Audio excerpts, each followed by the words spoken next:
తర్వాత నీ ఆత్మ వర్ధిల్లుచున్న ప్రకారము నీవు అన్ని విషయములలో వర్ధిల్లవలెను. అన్ని విషయములలో వర్ధిల్లుచు సుఖముగా సౌఖ్యముగా ఉండవలనని ప్రార్థిస్తున్నాడు. హల్లెలూయా. సెకండ్ థింగ్, నీ ఆత్మ వర్ధిల్లాలి. ఆమేన్. మనకందరికి తెలుసు, ఏం తెలుసు? వి హ్యావ్ ఎ స్పిరిట్ అని తెలుసు కదా. Body, soul and spirit. శరీరము, ప్రాణము, ఆత్మ.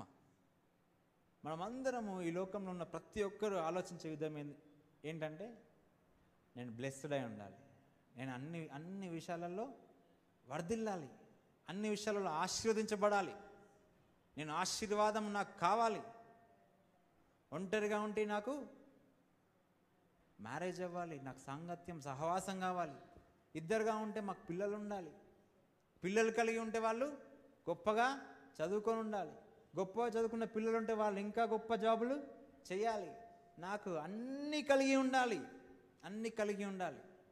ఆ ఆశపడడం తప్పులేదు. That's what we're called for. మీరు ఆశీర్వాదం నాకు వారసులగుటకు పిలువబడితిరి. హల్లెలూయా.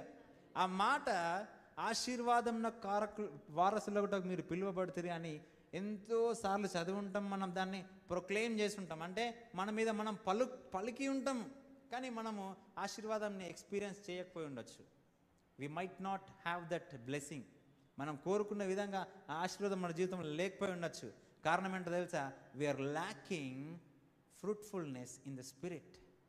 ఆత్మలో వర్ధిల్లత లేకుండా మెటీరియలిస్టిక్ వర్ధిల్లత రాదు. ఆత్మలో మనం వర్ధిల్లకుండా ఈ లోక సంబంధమైన ఆశీర్వాదాలు రావు. ముందు ఆత్మలో వర్ధిల్లాలి, ఆత్మలో ఎదగాలి.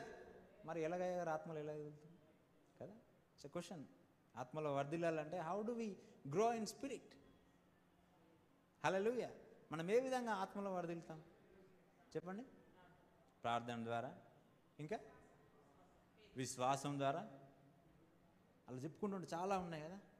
ఎస్, నేను మీకు సీక్రెట్ చెప్తాను ఈరోజు. హల్లెలూయా.